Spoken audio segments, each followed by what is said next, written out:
Basically, for those folks who don't know who I am, I've been doing congressional and senatorial investigations for probably 20 years, basically chasing corrupted persons in our government.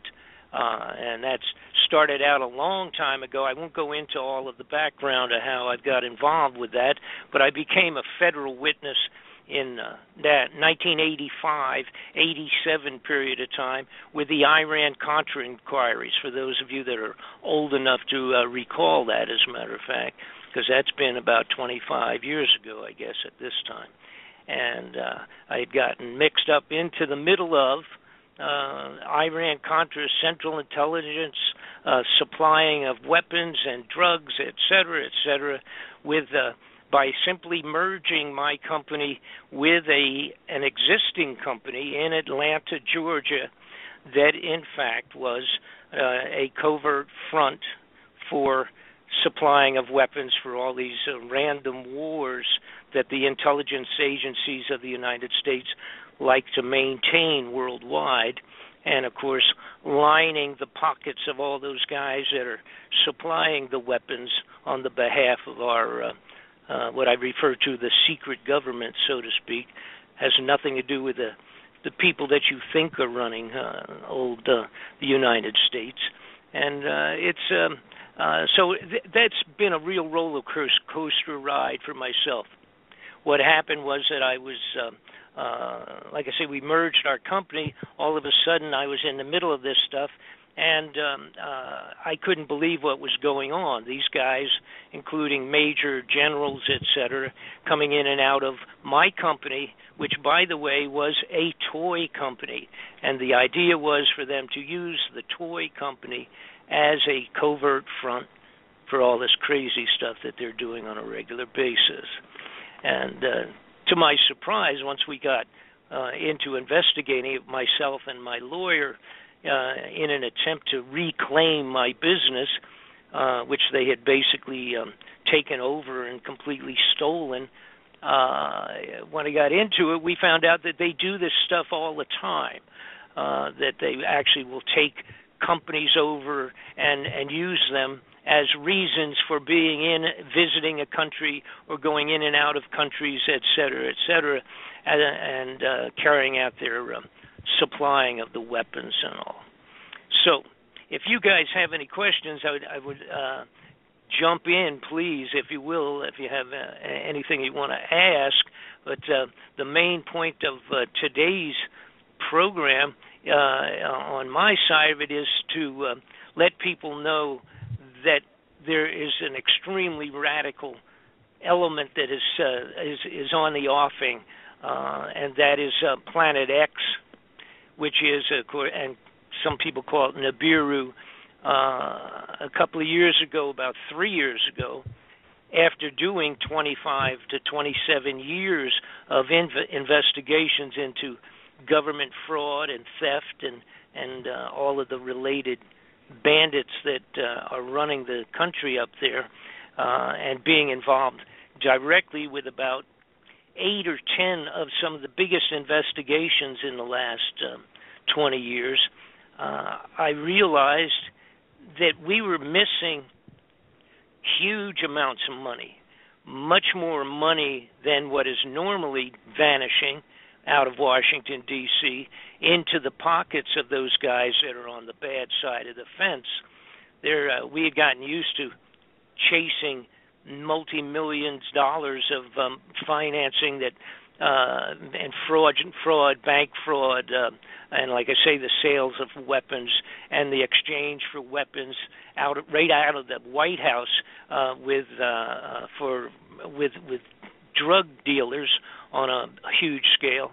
And we got used to investigating that. But all of a sudden it dawned on me that we were starting to lose much more money, and I couldn't figure out how that money where it could go, because we're talking trillions of dollars, not even millions or billions, but a couple of major persons in our government had admitted that trillions had disappeared out of their budgets and they had no idea where it was going. You guys there? Are you guys still on the line there, or you fall asleep? Yeah, sorry. I lose you. No, oh. I had myself. Okay, go ahead. I was trying to talk. I was like, wait a second, what's wrong? Yeah. So, I didn't mean... man. Keep going. Excuse me? Absolutely. So, I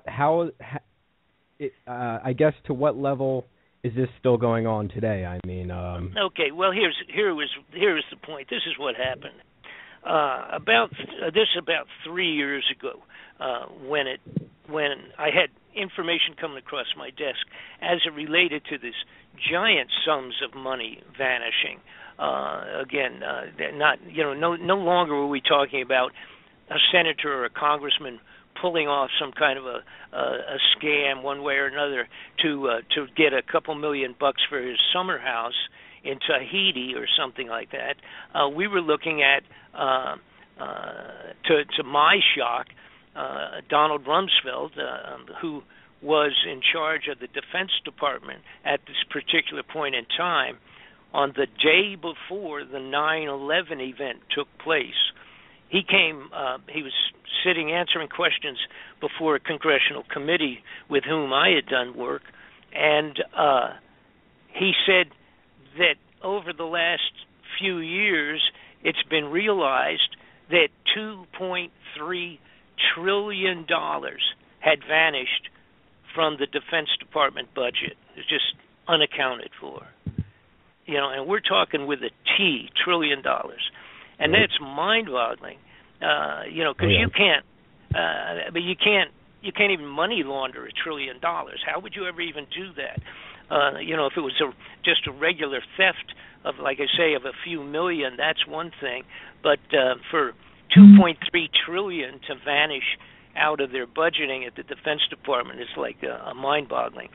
And they're also talking about the timing here. Now, this was the day before the 9/11. Right. The event would. Okay. So I was just going to ask, right?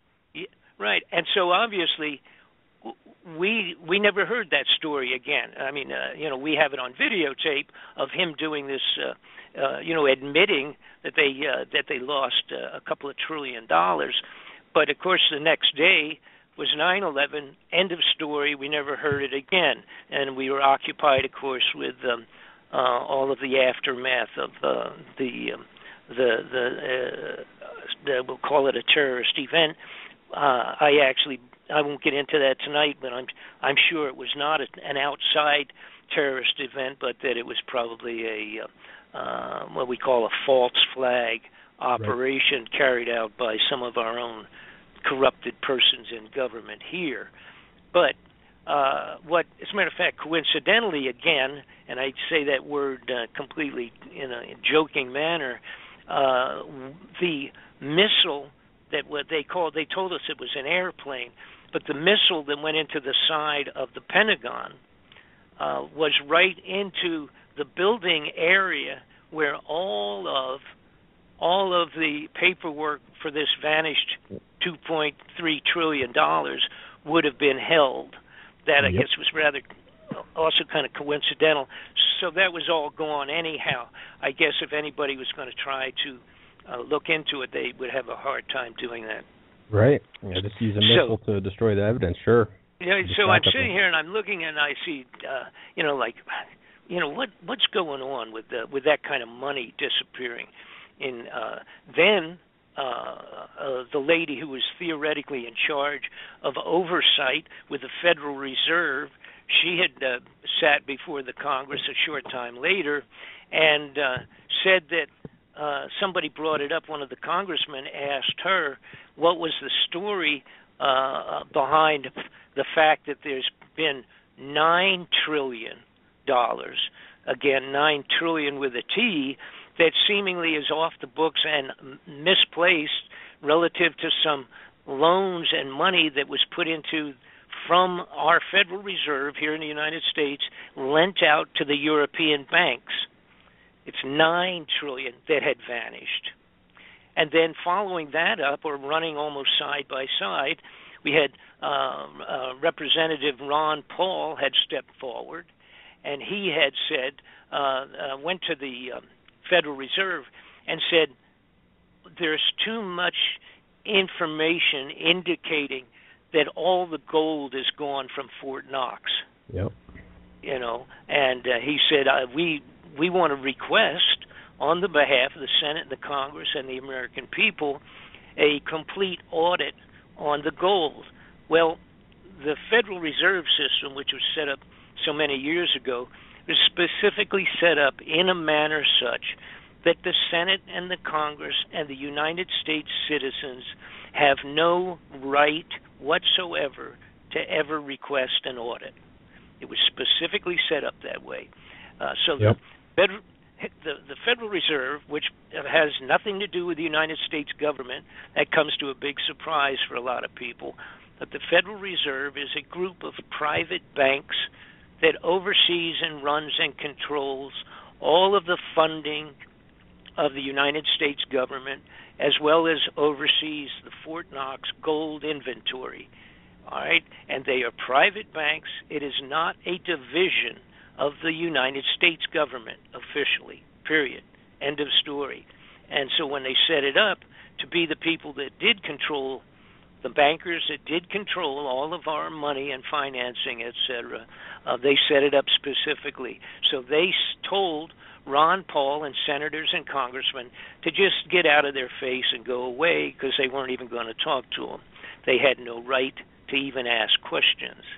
Mm-hmm. Now, so I'm sitting here with starting again. I had about 8 or 9 months at that time into looking into where all this money was going, and I couldn't imagine my wildest dreams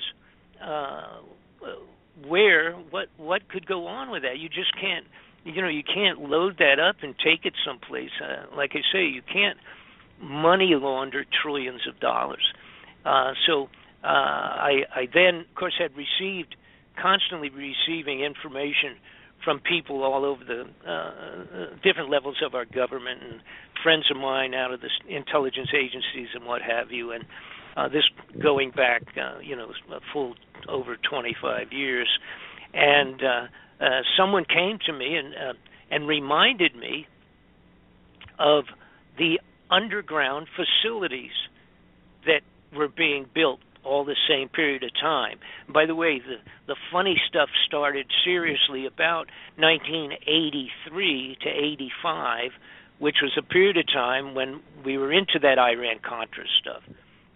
Ronald Reagan was president. George Bush, who was really running the show, was vice president.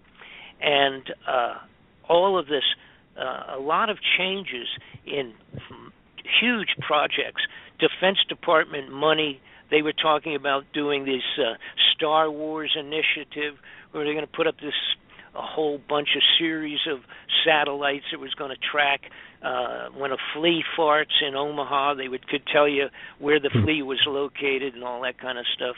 And they were going to track everything that the Russians or the Red Chinese were going to do. They were going to be able to track it down and all of that. That was all this Star Wars gobbledygook, which I found out later everything that they did put up in the Star Wars operations, these telescopes and satellites and transmission sensing devices and all of that, were actually aimed outwards. They were not aimed at the Earth to keep track of things. They were aimed outward to outer space. And of course, like I say, it also was a time when they started doing what was called the continuity of government. They had huge expansions of what was called continuity of government. And that was where these underground facilities came back to surface. All right? Yeah. So what we're talking about in terms of there's over 100 of them in the United States today. And these are entire small cities, so to speak, underground all over the place in America. And they are specifically survival locations or facilities for limited numbers of people. Although with 100 of them, and some of them are pretty large, a lot of people could be underground and live under there for quite a while.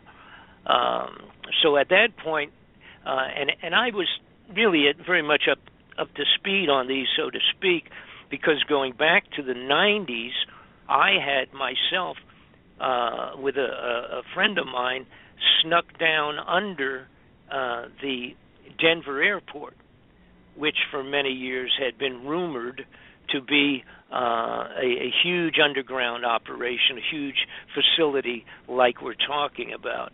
And on the very first week that it was opened in 1995, I had already been bombarded with people telling me what was going on underground there. And I didn't even understand it, couldn't imagine really at that point what they were talking about. Why would we be building giant underground like rats and moles under the ground at a tremendous cost factor? So I did sneak down underneath, and I got pictures way back in the 90s. But that was something I was involved with.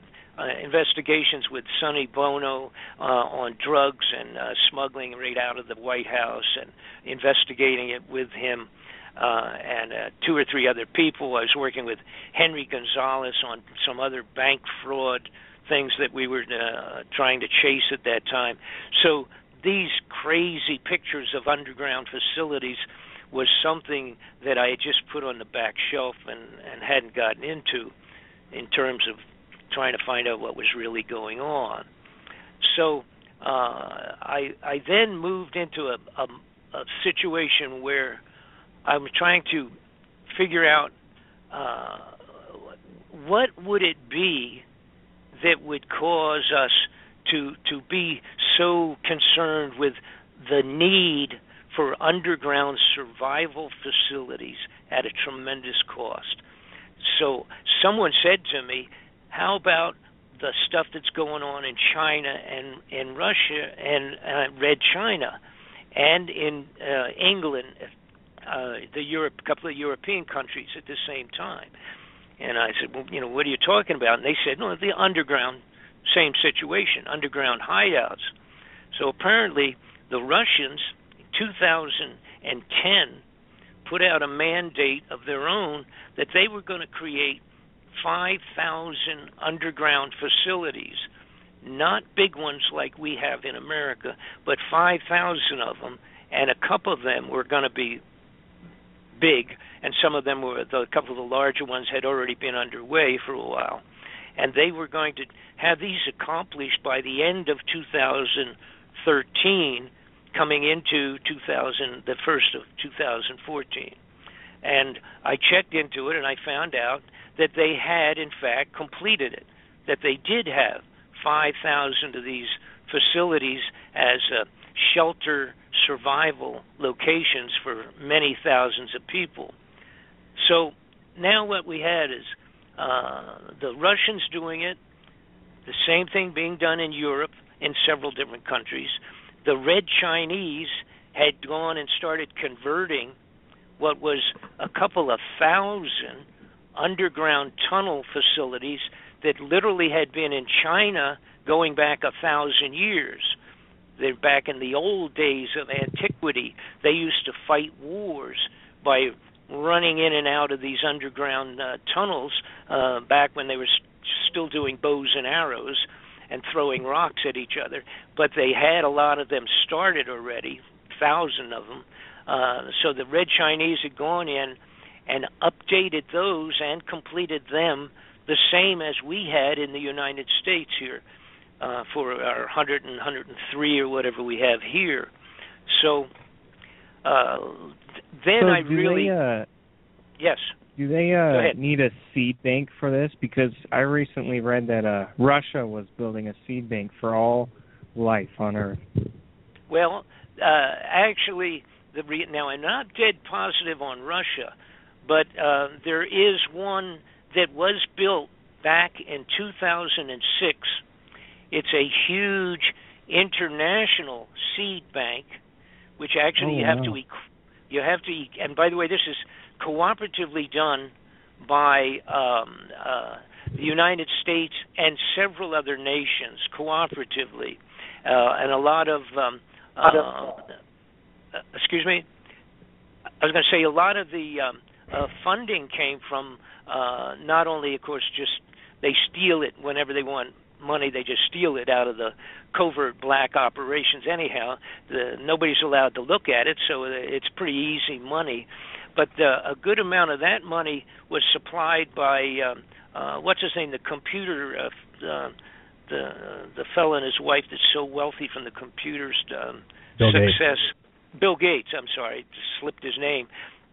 Bill Gates put in a lot, donated millions and millions of dollars just into that one seed bank, and I believe it's located in Denmark, actually. Now, there are 2 or 3 other locations of seed banks.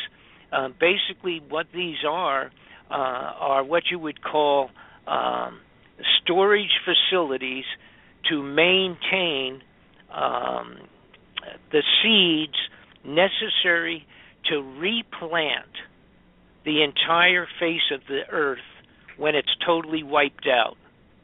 That's basically the essence of it, to have the seeds necessary after some type of a total wipeout of the globe, and to actually have the seeds to replant everything necessary, like Noah's Ark, to regenerate the growing of all the products and plants and trees and everything when they've been wiped out from a global disaster.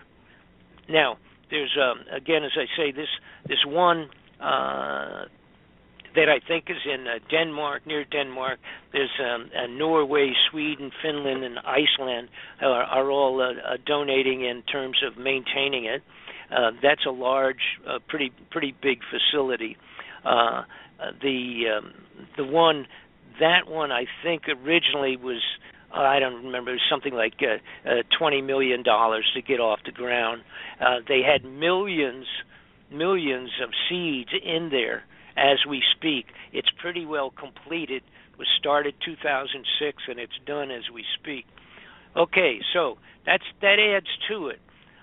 See, now we have these couple of giant seed vaults. We have all the major nations of the world secretly, not tremendously secret, but for the most part pretty much secret, building these underground facilities. Now, and filling them, by the way, for the last 5 years, filling them with the freeze-dried survival foods by the thousands of tons, truckloads after truckloads.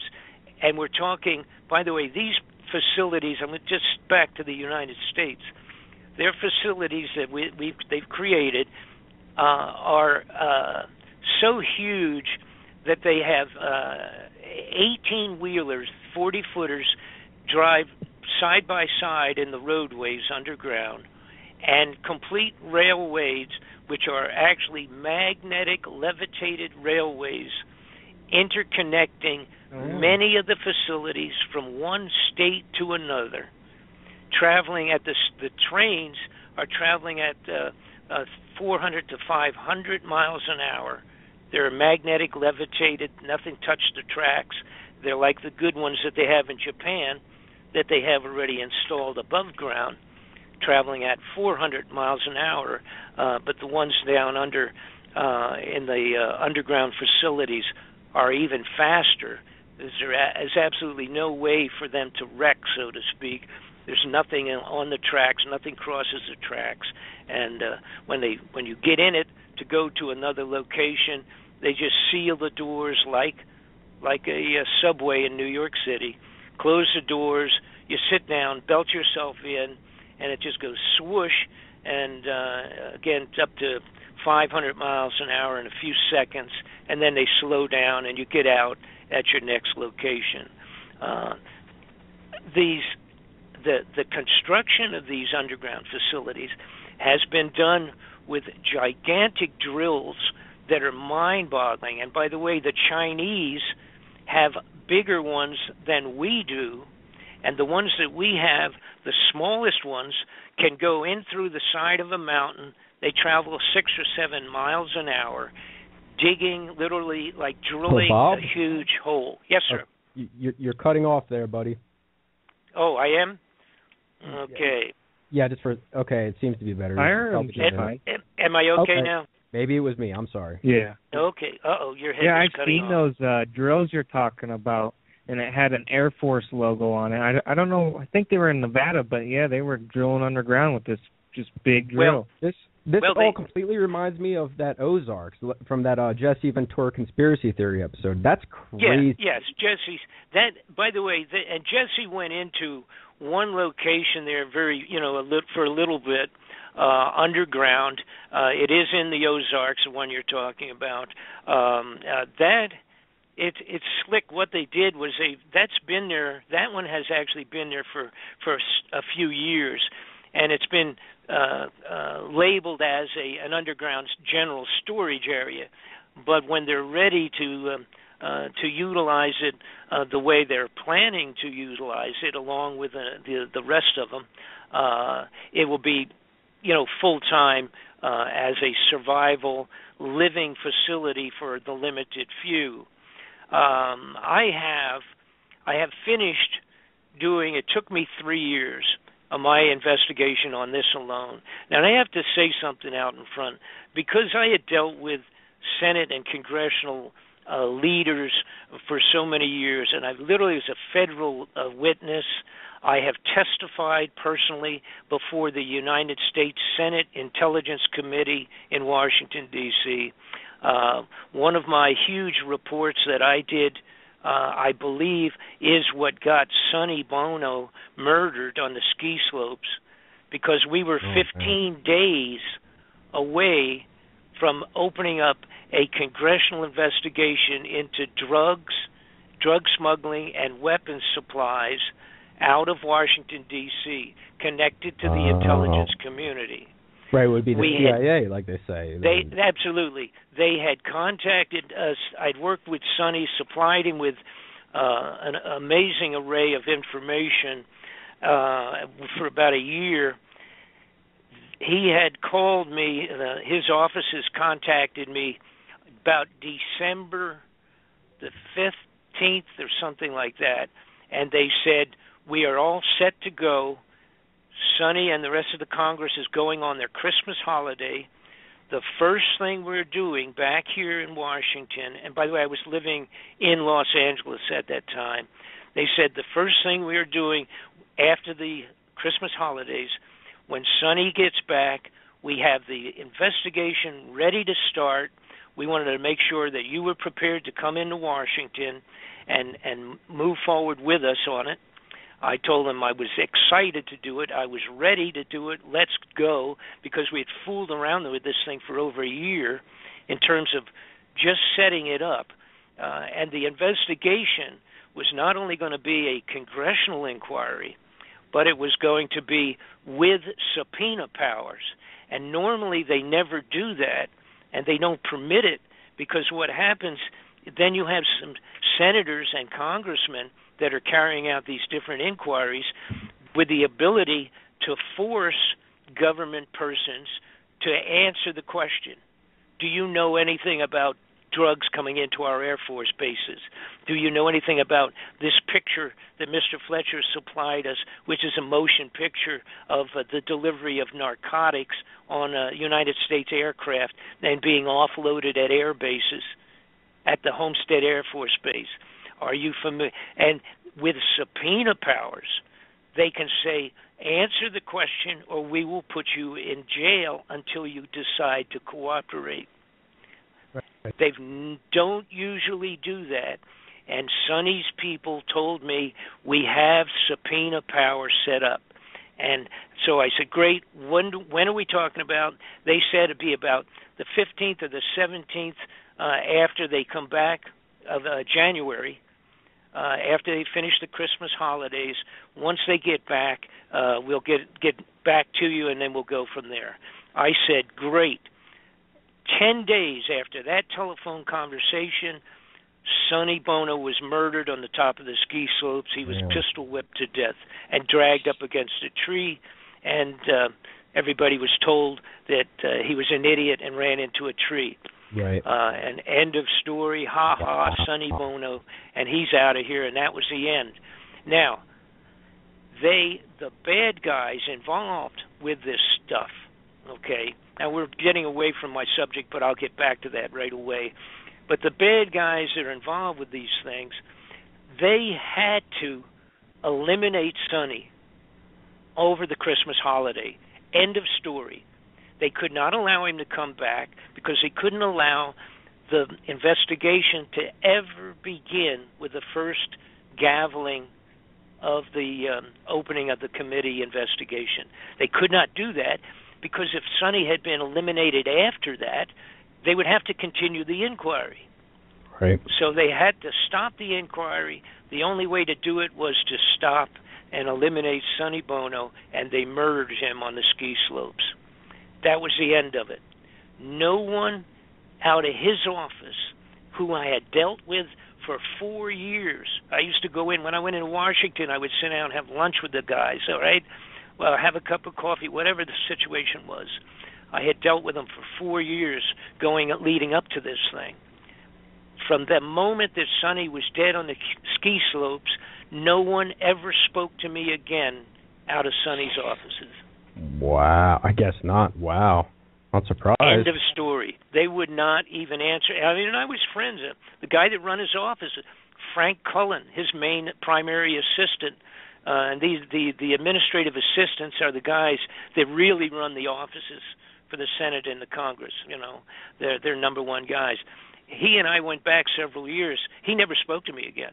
Right. Now, I found out there was 2 or 3 other close people to Sonny that had the same situation where nobody ever spoke to him again. Even personal friends of Sonny's. So they put the serious scare on everybody that was working with Sonny. So anyhow, we get back to the subject matter. So we have all these facilities underground. We were talking about the drills. The drills are so large that a single drill goes into the side of a mountain, comes back out, and you could drive an 18-wheeler into the hole that they just made. That's how big they are. Now, they have gotten bigger, and the ones in China make ours look like toys. The ones that the Chinese have developed, stealing our original designs, of course, by stealing the designs that we had created our drills with.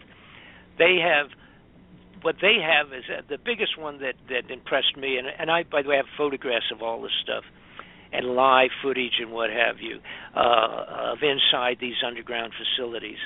And by the way, I want to tell everybody right now, particularly people that don't know me, and there's some arenas I'm very, very well known, and others may not know who I am. My website on the computer, my website is bobfletcherinvestigations.com. It's Bob Fletcher Investigations, one word, .com. Go on there, you'll see all of the reports and what I've done and my history, my background, and you will see that I have DVD reports on about 8 or 9 of my biggest investigations, and of course, and including, by the way, a 2-year investigation that I did on Sonny's death, which absolutely proves that he was murdered. But again, we'll shift gears back to today. I have, after 3 years working, we've just finally released the DVD. It's a double DVD package. It's actually 2 discs of 2 hours each. It's a 4-hour information disc, educational disc on what we're getting at right now. I have included in there live footage and photographs of the underground facilities, the drills, the locations, and everything I'm going to talk about tonight is completely documented the visual DVDs that are available. So if you want to know what's going to happen, and I'm getting around to the point of what we are actually talking about here, when you want to know all of it and understand what's taking place, get this DVD. It'll completely set you back on your heels. So now let me get back to subject matter. We've got all these underground facilities and these giant drills. The Chinese one I was talking about, I want to finish that. The Chinese, they have a drill that is actually 3 drills across, face the front end. If you're facing them, they're like huge circular drills. The one on the left and the one on the right are big enough for an 18-wheeler to drive into the hole that one of them would make. They have one drill that is one of those huge drills on each side, and then in the middle is one larger drill that if you were inclined to do so, you could stack an 18-wheeler on top of another 18-wheeler and drive in through that thing. So you have 3 across the face of the drills that they've been using in China. I do have photographs of inside the Chinese tunnels. I have the information and pictures on the ones in Russia, and we have, of course, the complete, actually live footage of inside the tunnels and the underground hideouts in the United States. Some of these are created where they're primarily going to grow greens and foodstuffs underground, complete setup, greenhouse configurations underground to be able to continue fresh vegetables and animals and fish underground in these specialized growing facilities. And again, they're all interconnected by highways big enough to have drag races on them.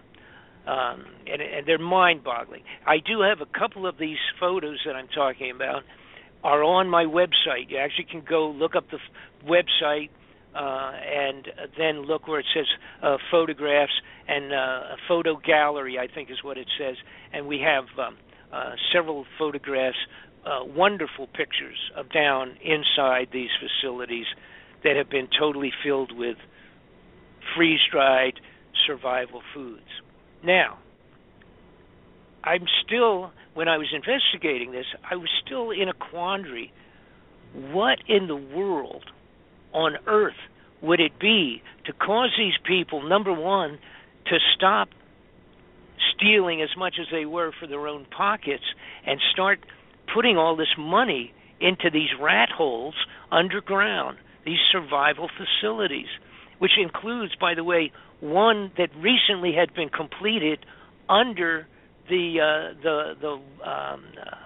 Capitol building that will hold 3,000 people, and they've expanded underground facilities at the White House.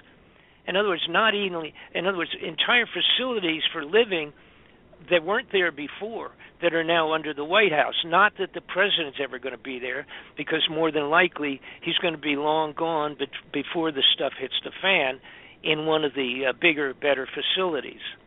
They had taken the NORAD facility, which is the one that's inside the Granite Mountain for 40 years, that's been there, that was always there and doing all the NORAD warning facilities for the possibility of an invasion, a nuclear invasion, from either Russia or China, and they're worried about it for so many years about that, and they had built this huge underground NORAD facility. And by the way, some of these are like 20 stories down into the ground. We're not talking about a one level. It's like really hard to comprehend. But the NORAD facility, a little while, was taken apart. They took all the high-level electronic tracking devices and equipment and moved it into another air base several miles away. I think it's called the Peterson Air Base, just off the top of my head. All of this, again, is in the DVDs that I'm talking about. Everything we're talking about is covered in the DVD. By the way, it's called Nibiru. The Incoming of Nibiru is what the title of the DVD is. Because what I finally... seeing that on your website. Yes. Excuse me? I was seeing that on your website. Order the new Incoming Nibiru DVD from the store. Right, and that's the one that literally is 4 hours. It's rather tedious, and believe it or not, we had cut it down like an hour and a half, and I hated to do it. I had to take so much out, but the bottom line is everything will be explained very thoroughly and completely in this DVD. We try to answer every possible question that would come up. Now, let me get back on track. Here's where, so I'm sitting here and I'm saying, well, what would it be that would scare the leaders of all these nations so badly that they actually would be building facilities for themselves with our money, of course, being kept completely secret for the most part, and people kept completely away. You can't go to these. And by the way, I do have a list of the locations of most of the facilities on my website where they are in America. But what is it that would ever scare all the leaders of the world to go about creating and spending this money for 20 years? And somebody came to me at a high level and simply said, you know, it's probably Planet X, Nibiru. And you know, and I said, oh, I had heard about that. You know, everybody had heard a little bit about that thing, and it's one of those things where automatically when somebody says, you know, it's called Planet X because that's Roman numeral 10. Actually, it doesn't mean X like in mysterious. It actually means Roman numeral 10 for the 10th planet, and that it's on this huge, elongated orbit going way out past Pluto and then coming back in, and that it's like a 3,000-year orbit, an elliptical orbit, and it will be coming back through. Well, again, I like everybody else. I didn't even want to hear it because I thought, oh, this is one of these things that when somebody says it, you expect somebody else, or in the background you want to listen to, you know, you wanted to hear the spooky music to play background when somebody starts talking about quote-unquote Planet X coming back. But the bottom line was this. I asked a couple people, I said, is there any possibility to it? Is there a truth to this thing? Who's studying this? Where can I find out about this thing? I mean, if this is, and that, because then it did make sense. If in fact there was something like a huge, catastrophic, intergalactic kind of a situation on its way in, that did make sense. As crazy as it sounds when you first hear it, but it only sounds crazy if you don't know anything about it. So I spent about 9 months contacting, getting with everybody that ever had written a paper on this thing to find out if it was real, astronomers, and all the stories connected with it. And I found out about a fellow named Sitchin, who back in the 60s had said that he had deciphered 2,000 clay tablets from the nation of Sumeria many years ago. And in the 60s, the clay tablets were 4,000 years old, and once they deciphered them, it tells a story in great depth of this Planet X, Nibiru, coming back around every 3,600 years, and that was what caused Noah's floods.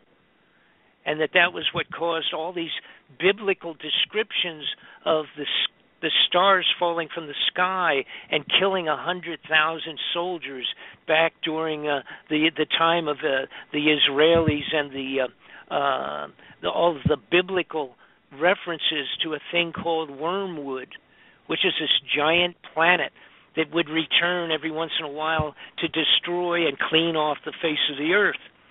And so I'll summarize it by saying this.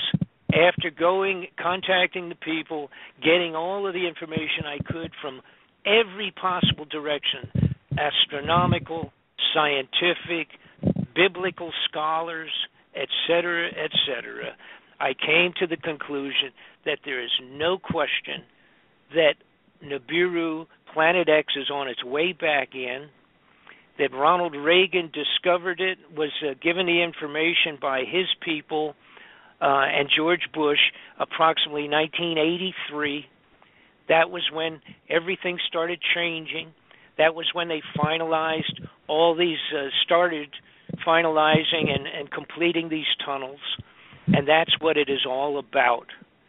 All the money has gone into constructing these survival facilities and filling the facilities with foodstuffs to maintain the elite, limited few that are going to have tickets to get down underground when the stuff is about ready to hit the fan.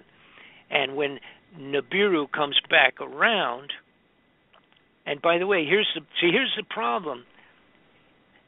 There's nobody in the world yet since I've been talking about this, and now for about 60, 90 days since we've released the DVD, we've not had a single person that can answer the question, why are they building the underground facilities, and why have they filled them with foodstuffs so that they were ready as of last month, as of the beginning of this year. The foodstuffs and the facilities are like 98% done. Why are they putting the foods in today because a lot of people say, oh, it might be 50, 100 years. No, it's not. It's on its way back in. They would not fill it with the foods. They would not be stealing all the gold and stealing all the money and putting it into these underground facilities so that if it happened next week, that they would be able to get underground, okay? And it would be filled. It is already filled. All of them are ready for use. Tonight, as I am speaking, all these facilities are ready. And if there's anybody that can come up with a different reason, I want to know about it. Because here's what's happened. And I contacted two major groups, so to speak, that have been doing the following the Planet X thing long before I even knew it existed, I got to tell you.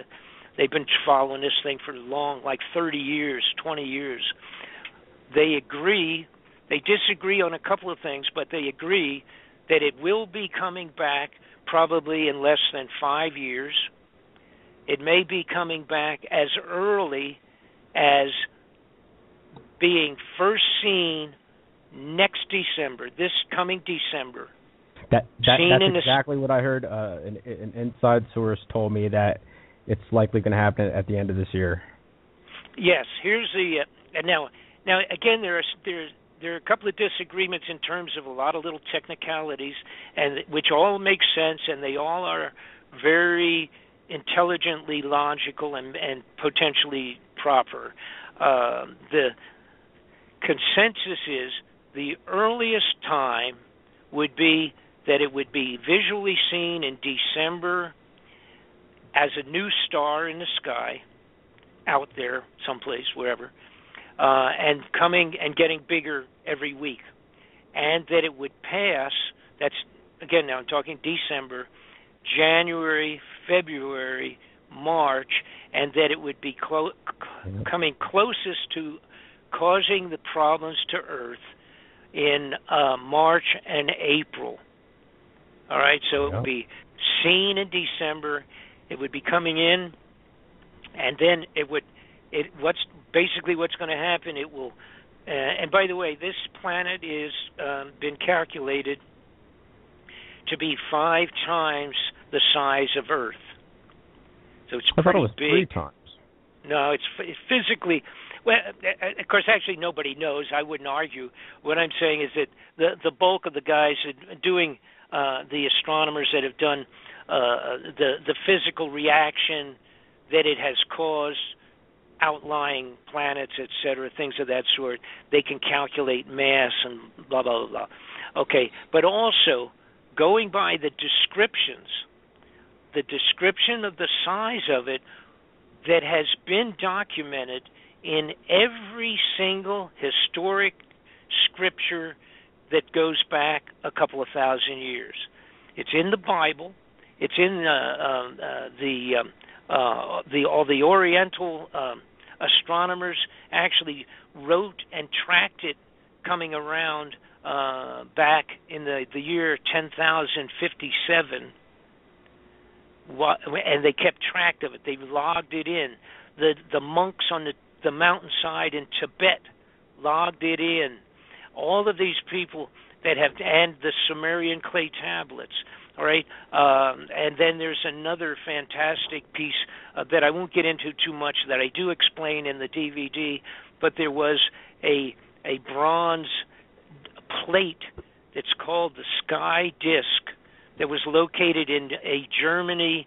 In Germany, it is dated to the year 3,600 years ago. 3,600 years ago, they did this disc, and it's the equivalent of, it's about 12 inches across. It's made of bronze and highlighted in gold, laminated in gold. And it shows the solar eclipse, and it's completely dated because it shows the locations of constellations and stars, which in today's computerized astronomy, you can take those stars, feed them into the new computer programs, and it will tell you the exact day to the day that this thing was created. And what it is actually a picture, if you will. You would call it, if it was done with paints, it would be a painting.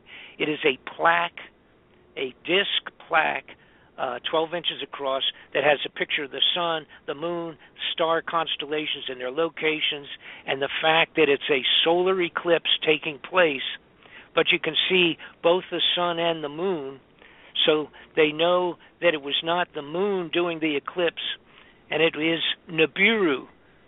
But the big deal is the exact date of this thing was 3,600 years ago when it was created. It was discovered at an ancient site similar to Stonehenge. Only it was in this before. Only it was in Germany, and they had this disc, etc. And I go into all that, and I show it, and I have pictures of it, and all the rest of that business at the museum, and all of that is also in the. It's one of the reasons that the DVD set is 4 hours. It's because I wanted to cover everything that's connected, and I start out with the money and come right on up to the day that this is expected to be coming back.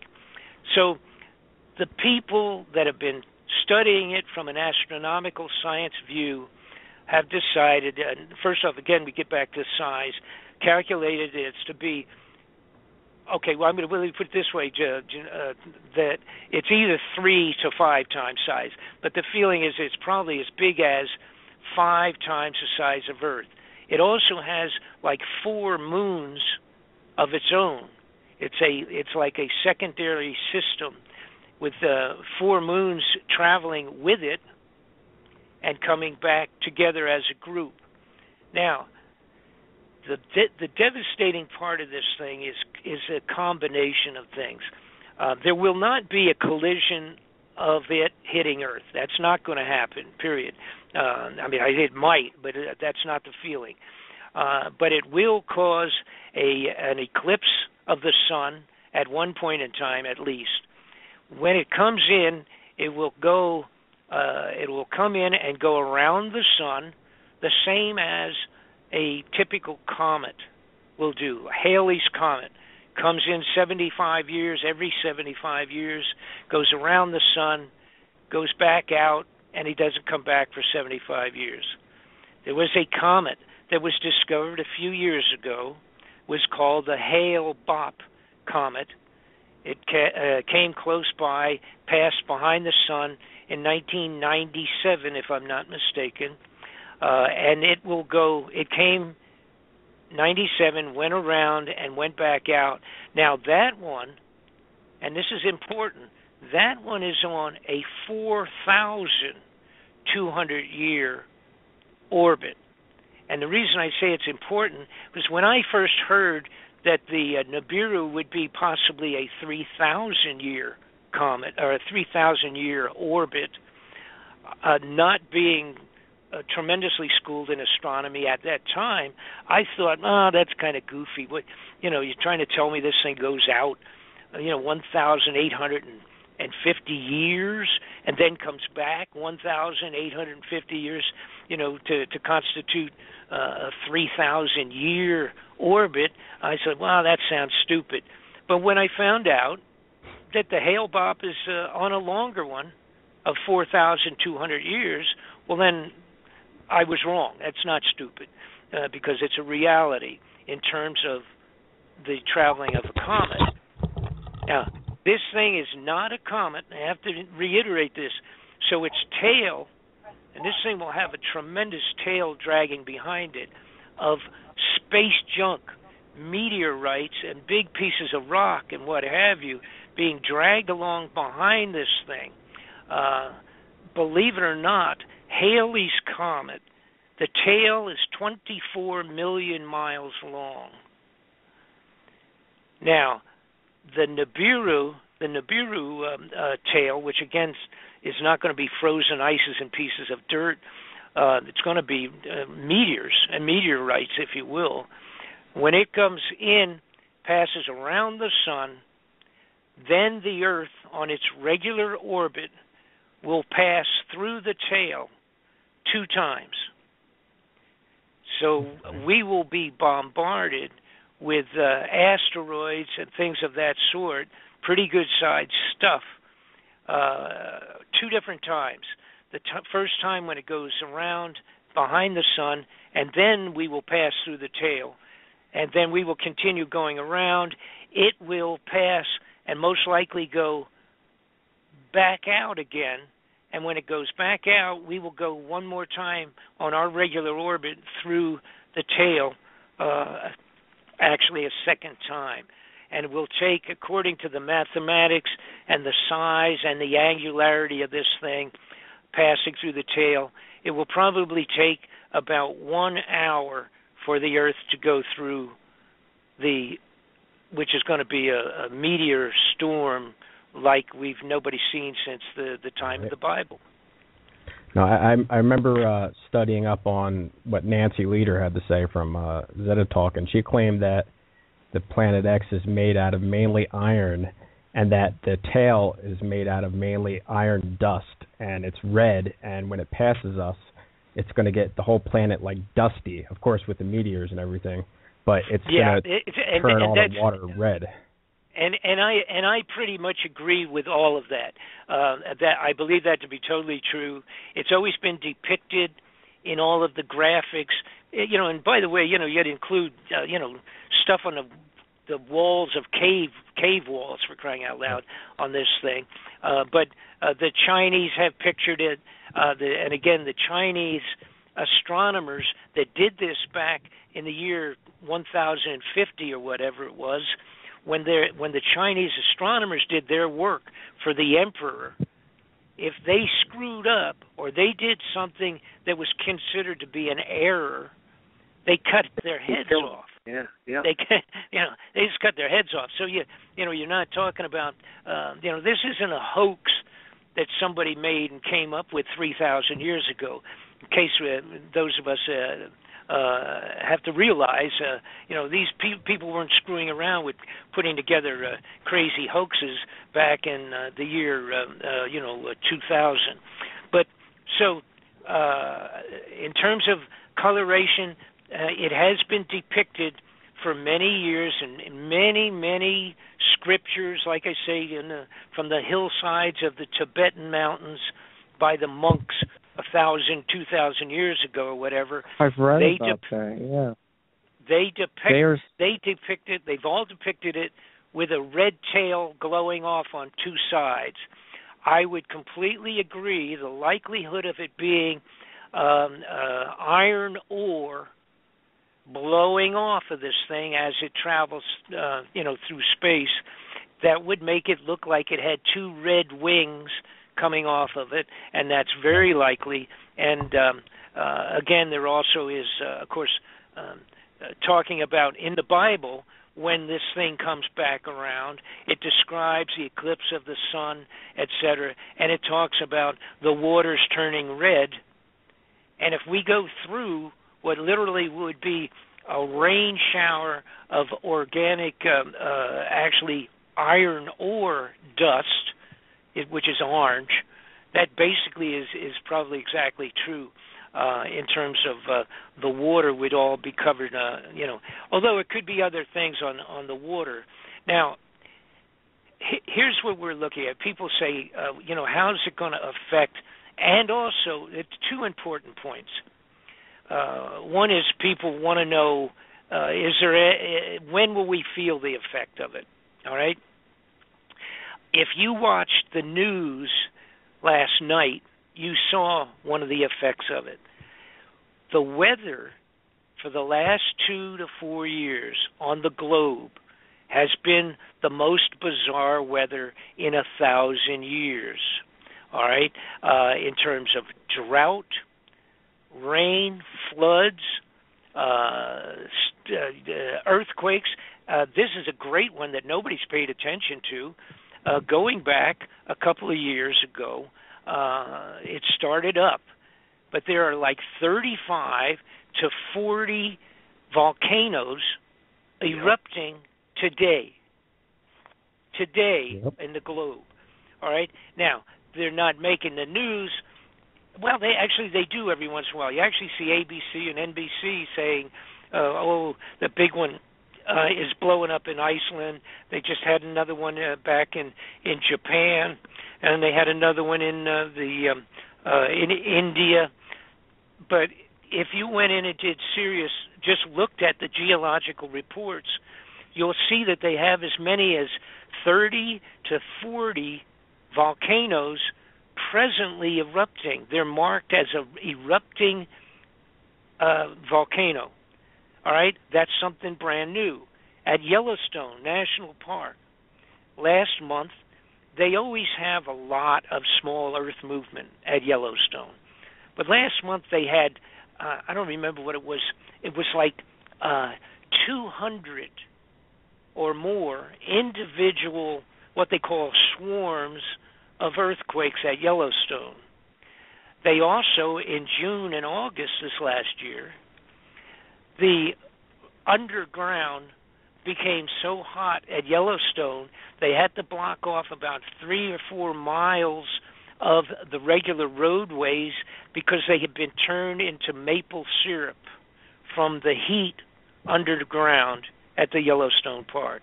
Right. All right. I remember hearing about that too. I'm actually from Wyoming as well. And additionally, and I'm not too far. I'm in Idaho. If it goes, I'm out of here. I'll tell you that much. Anyhow. Actually, on a positive note, I remember reading that Nancy let me put it this way. I'm positive. Yellowstone's not going to erupt. Well, I wouldn't take a $10 bet on that one. But here's the point. It's already also affecting every planet in the last 2 years. Every planet in our solar system, starting out by Pluto and coming back in, has started to change its temperatures. They're all going up. Their surface gases and dust storms on all of the planets are varied and are changing and altering, and there are dust storms taking place that never took place in going back 1,000 years. All of the planets are being affected by something already. Some of them are jiggling and moving and being affected in their orbits, where they're coming around and going maybe a little farther out and then coming back or whatever. Slight variations. All right. It's man-made global warming. Yeah, right, for sure. And by the way, talking about the global warming, okay, this was officially declared as the hottest year in the history of the globe this last year. All right? That's a reality.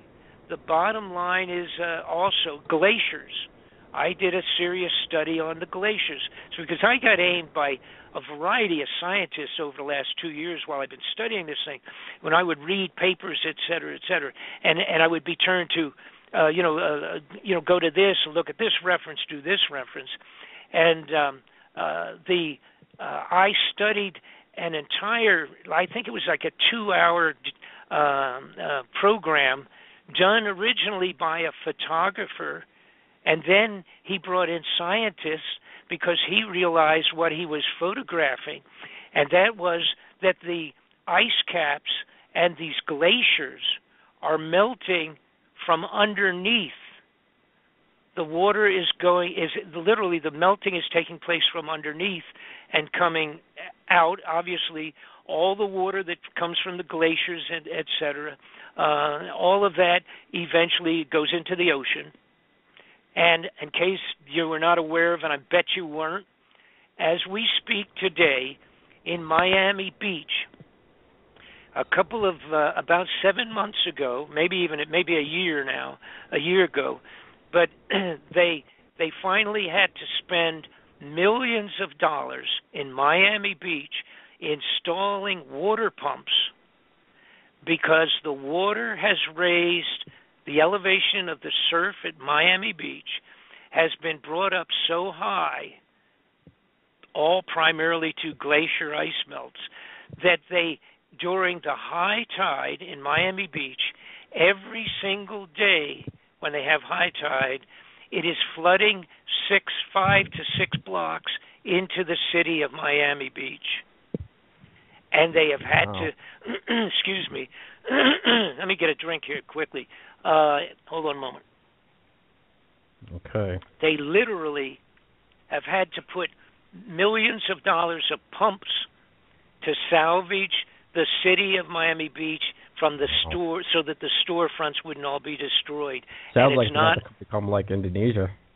It's the point is, the water has come up that high.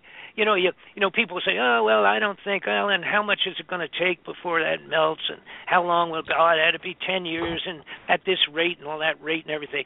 No, baloney, folks. It's done as we speak. While I am talking now, the water is so high at Miami Beach that they have to put pumps in for the high tide every day today. Now, they've been in there for at least 6 months, maybe even 8 or 9 months now, pumping the water. They just automatically switch on at high tide and try to keep it out. To be honest, that's the last of the problems that people in Florida are going to have to worry about. If you're in Florida, it's not the best place you want to be, or New Jersey, or the West Coast. Well, yeah, Florida. No, Florida is even worse. See, I lived there. I lived in half of my life in Florida. And my son and one of my boys is there, works there, has been there for. Matter of fact, you'll get a kick out of this. He manages the biggest recording studio in the United States in Florida, and been there for 30 years. I used to be in the music business. I was the promotion director for the southeast part of the United States for MCA Records. I introduced Elton John to the United States, and been on the road with the Who, and et cetera, et cetera. Okay, it's before the government decided to mess around with me. Okay, so much for that. The planet itself, when it comes close enough, it already is affecting the sun. The sun's going crazy. Everybody's, all these phony, lying people out of NASA and everything, saying, gee, we don't understand what's going on with this, and we don't know why that's happening. They're lying. They know where it is. They know what it is. By the way, the Vatican knows what it is and is completely involved with keeping it as quiet as they can, along with our corrupted governments, because, and I'll give you, this is a wonderful little story that, again, I didn't know until I got into this. A couple of years ago, the Vatican built a huge infrared telescope, all right, and they run it, oversee it. It's being run, and of course, scientifically overseen by astronomers of the highest level. Right. But it's located in Arizona. Is this and the one they named? It's called Lucifer or something? Yes, sir. They named it Lucifer, and it directly relates to, as the same as Lucifer does, it directly relates to Nibiru, the planet coming back in that's going to cause so much grief. And you see, Nibiru does not have its own light at all, so it's a reflective body. You couldn't see it if it was in outer space with nothing between you and it, and you looked out at night, you would not see it until it reaches a point where it's going to pick up enough light, like the reflection of the sun, and then you will start seeing it twinkling as a star coming back to cause all of its grief. I hear that you'll only be able to see it with the naked eye with 2 weeks before it passes, and the few days it's actually passing, that's when it's going to be taking up like nearly the whole sky. Well, yeah, the deal with it in terms of its size, again, being 5 times the size of the Earth, and it's believed that it will come up and will cause a solar eclipse again, like I said, for a period of time, and because it will be between us and the sun for a period of time. Then, and people don't realize it's so difficult to get a handle on this. As people say, why can't we see it? And if it's this big, et cetera, et cetera. Okay. Right. The planets are on what's a fairly flat plane in the solar system. It's called the plane of the ecliptic.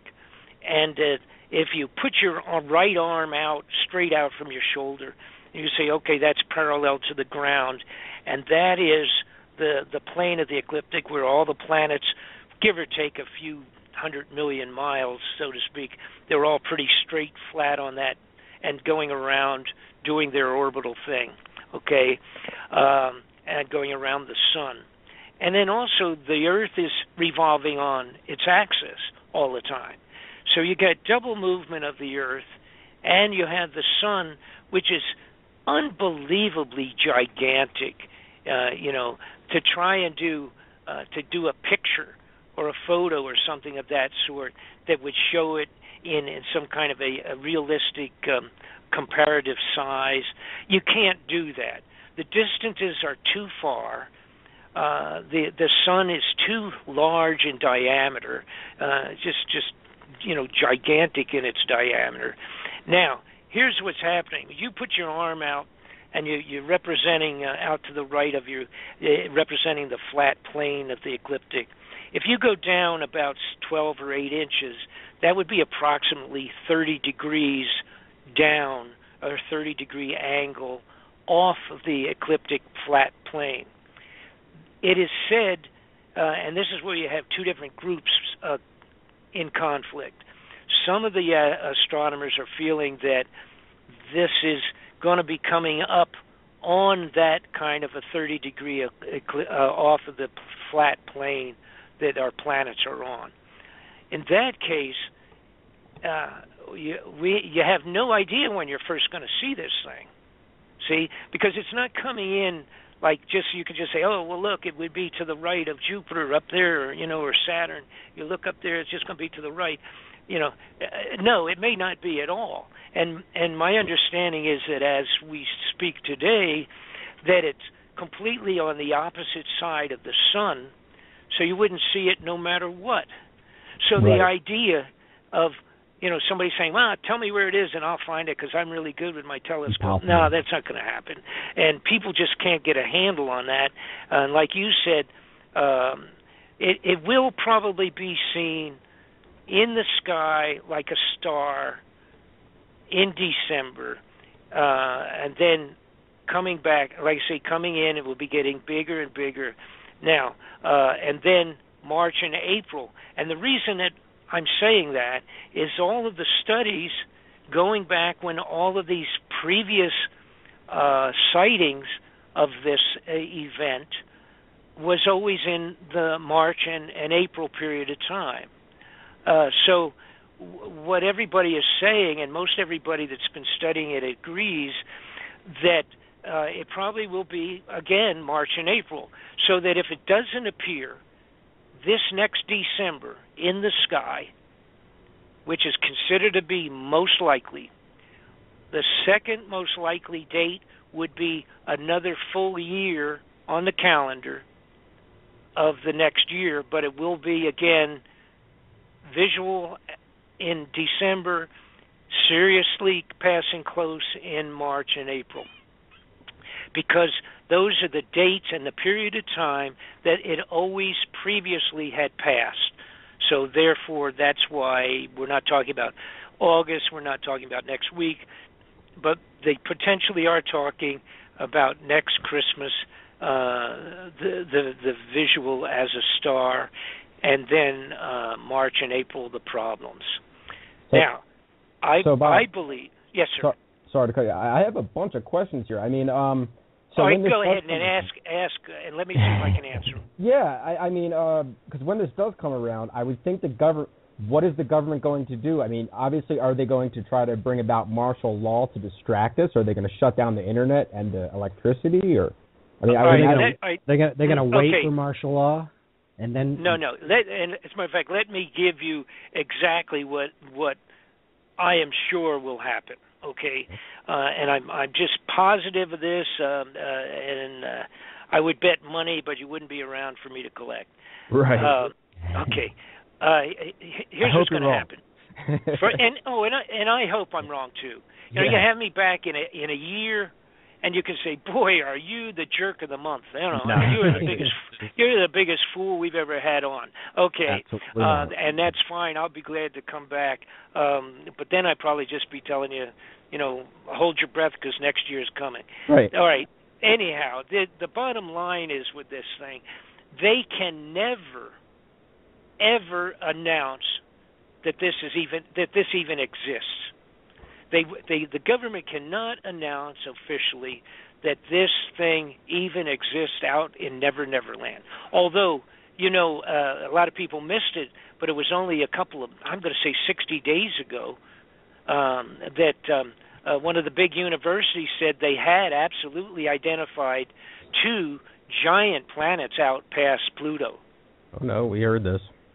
Yeah. Okay. Now, let me get back to where I'm at. Here's the government. They cannot at all tell it at any time that this is coming. The moment you ever did that, there would be uncontrollable panic on the globe. And we're not just talking in New York City or Omaha. You know, we're talking. Where are you guys located? You're you're on the East Coast. Northeastern PA and the Poconos, yeah. Yeah, are you up there? You're in the Poconos. Okay. I used to live in Asbury Park. All right, so, okay. That's where my mom grew up in, Asbury Park. Yeah, and unfortunately, that's a dead city at this point in time. It just got pulverized again, so they'll never rebuild it, I don't think. Anyhow, okay, where were we? So we got the government situation. All right, they absolutely cannot tell the world at any time that, yep, there it is. Now, believe it or not, the Russians and the Chinese, they've had it on the regular news, but not to the extent of, go down in the basement because it's heading back into town.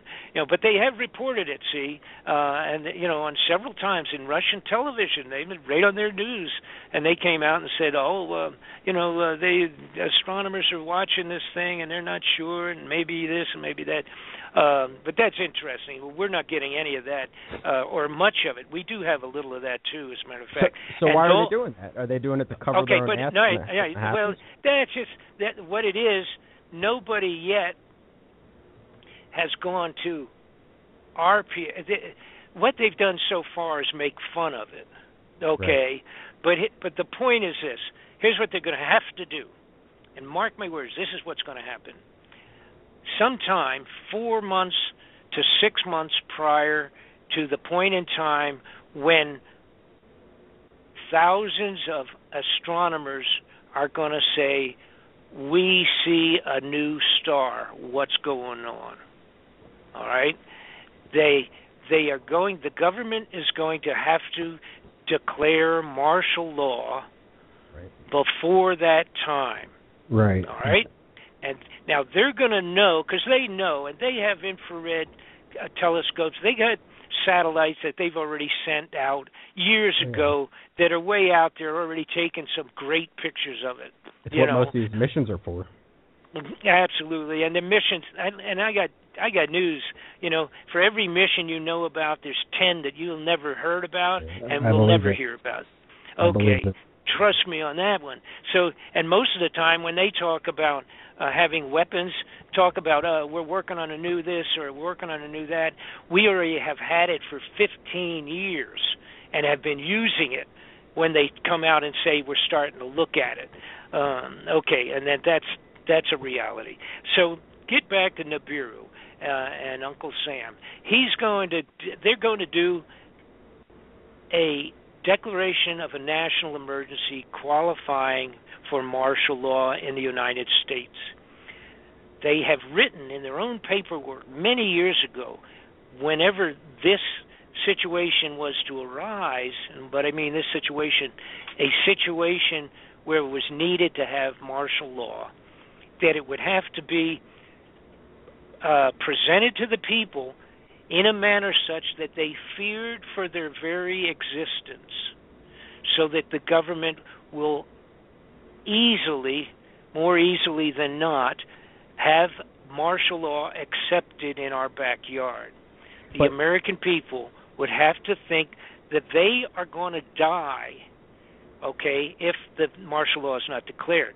And it will be one of three manners. It will either be an extreme terrorist event taking place in several cities in the United States simultaneously, or like a 9/11, but in 4 or 5 cities, or it will be an outbreak of a disease like something like Ebola, or a general uprising among the people, such as a race riots out of control. All right. Now, all of these things is what I had figured would be applied to a national emergency martial law, and not all of them together. I didn't mean that, but one of these three, or even part of that is the possibility of a serious war with Russia or Russia and China. Okay. Now, I had put this into my studies about a year and a half, 2 years ago, and it was for the most part before we had all of that Ebola crap surface, and it was before ISIS. There was no ISIS 2 years ago to speak of. These characters cut people's heads off, just because you didn't know how to recite the Quran properly or something. Those guys, all right. That's the big terrorist group that, for the most part, didn't even exist 2 years ago, year and a half ago, so to speak. The Ebola, it did exist, obviously, but it wasn't, a couple of people died in America with it. They kind of tested the water with that one to see how people would react. And the other one is, of course, that Russia, up 2 years ago, hadn't started to move into Ukraine. So now we have all of the possibility of a Russian problem, serious. It's a serious problem. We have the problem of the diseases. They're all over the place now. We got measles breaking out. We got Ebola. We got all this gobbledygook happening again. And then, of course, the ISIS concept of terrorism, the possibility. The people of the United States in one day would buy into martial law if some people calling themselves ISIS had major terroristic events in 5 cities or states. The American people would accept martial law tomorrow. Yeah, Bob, but this is the problem I have with that, is because that may be all true, but when the shit hits the fan and this thing passes, we're going to realize that our government was lying all this time. Are they going to be able to keep our loyalty? All right, but now let me explain to you why that doesn't even. Don't even consider that. It doesn't even make any difference. Because here's where they are at, all right? They've been building and getting ready with our money. They've stolen all this money right out of our pockets, all right?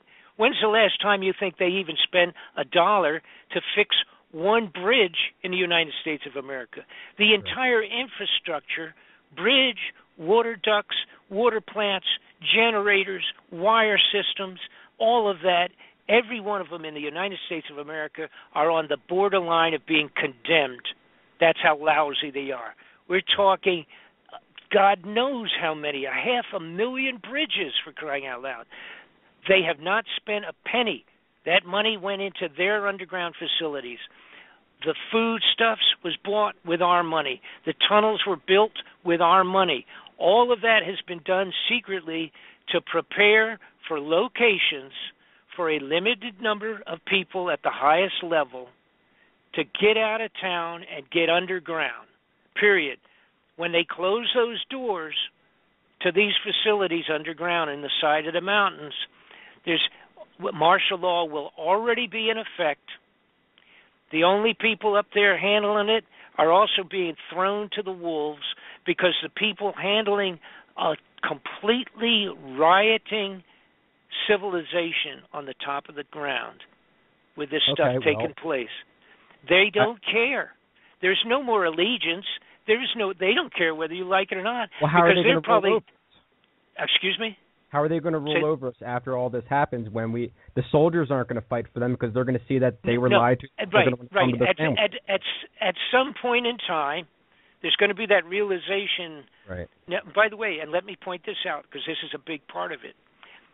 The amount of militarization of the police forces in the United States is totally beyond the dictatorial level already today as we speak.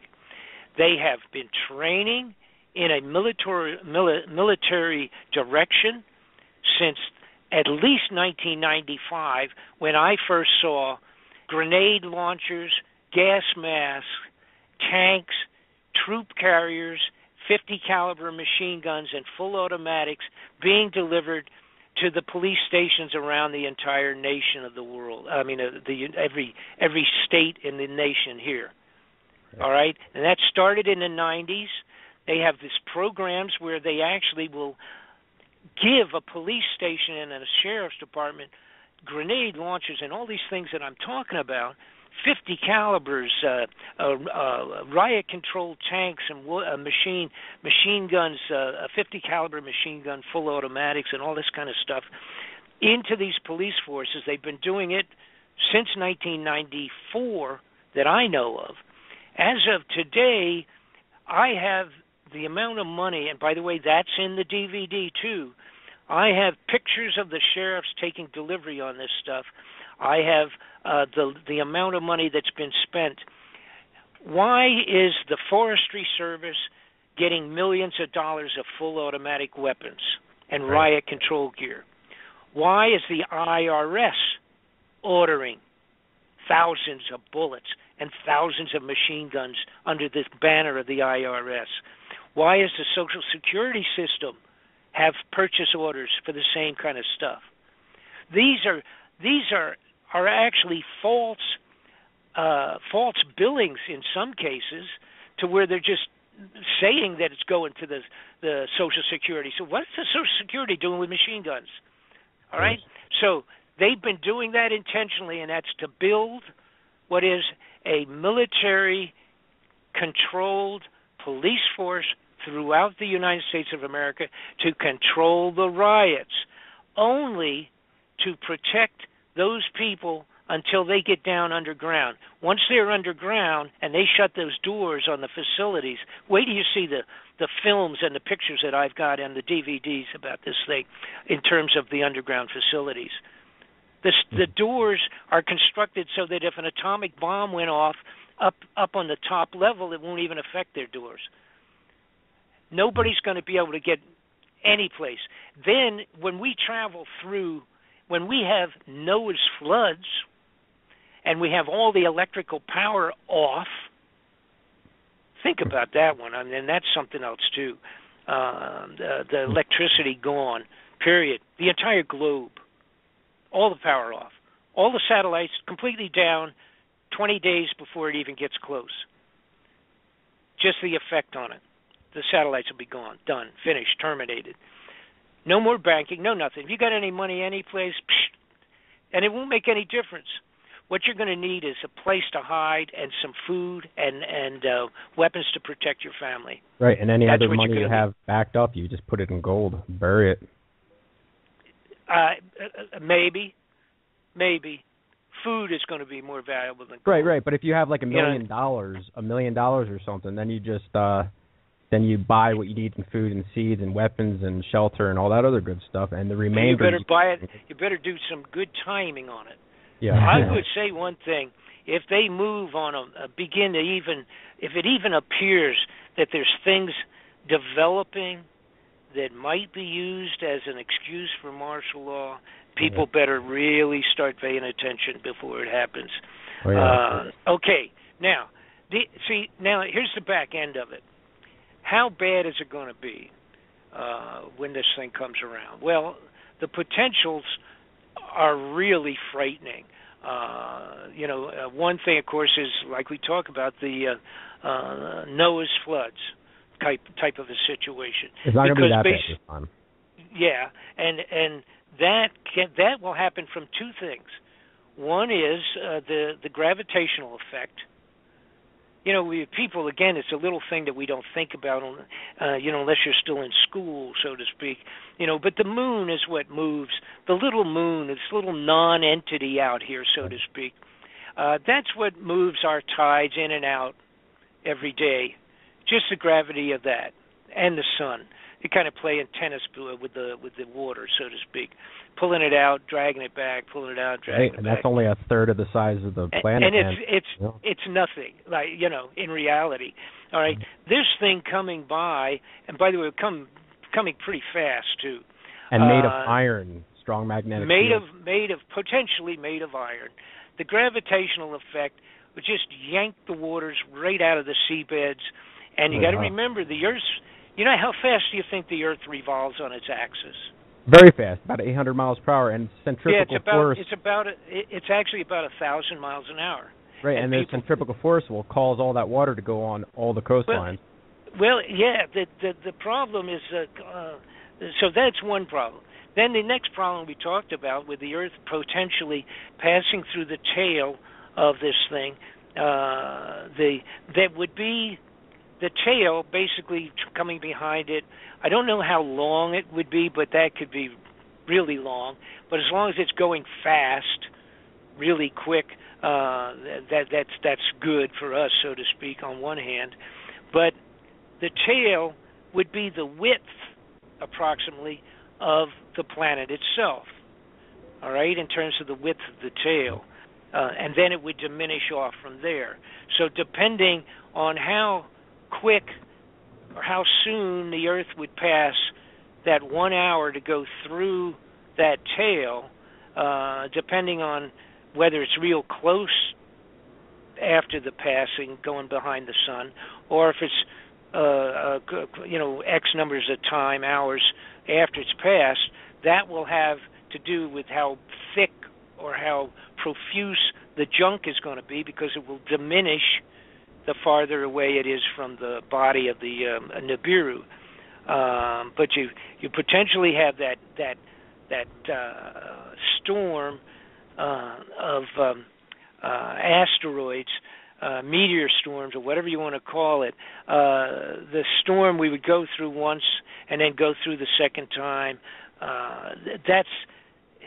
It's going to be terrible. We witnessed a couple of years ago that tsunami that hit Japan and hit. That's what I was going to ask. What about the effects on like the nuclear power plants and stuff like that? That's another point. And by the way, I also covered that in the DVD. I really got the waterfront covered with this report. But in terms of the tsunami. All right, that tsunami that we witnessed, which was mind-boggling to us in modern times, because we are able to watch it in real time. being transmitted up, right, and back to our television.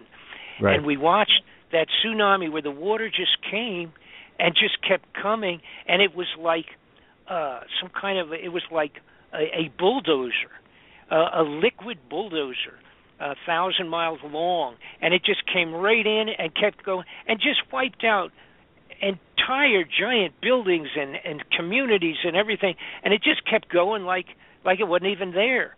Turned everything into floating debris, floated 500,000 vehicles, for crying out loud. I mean, it was mind-boggling. Now, that came from the middle of the ocean, pretty much, that far away, way out in the ocean, and it was a little tiny earthquake hiccup. That's all it was. It was compared to a big one, okay, a giant one. It was just a kaboom and a collapse of a couple of miles underneath in the seabed, causing a big wave to start, and that's the tsunami. And it goes out 360 degrees from wherever that took place, travels at 500 miles an hour is like an average. 500-mile-an-hour wave, and it gets bigger and bigger and bigger as it gets close to the shoreline, and of course just builds on itself. All right. Now that was a single hiccup, not small, but it wasn't a gigantic earthquake. All right. I don't remember what it was, but it may have been a 5 or 7 or something like that. All right. Which in downtown Los Angeles would be bad, but not in the middle of the ocean. But that tsunami did what it did. Now, the possibility of multitudes of meteorites or asteroid junk, space junk, the size of a school bus, hitting into all of the oceans, not counting the fact that you might get a couple of them in New York City or Los Angeles or wherever, any place on the globe, and that even the worst of it relates to where the frontal part. The worst part is probably going to be the front of the planet Earth when it goes through this tail of all this junk. Now, again, thinking in terms of it spinning at 1,000 miles an hour, and it will take about 1 hour for it to pass through it. The front will be changing, revolving, such that for that entire hour will be at least 1,000-mile front at any time going through all the space junk.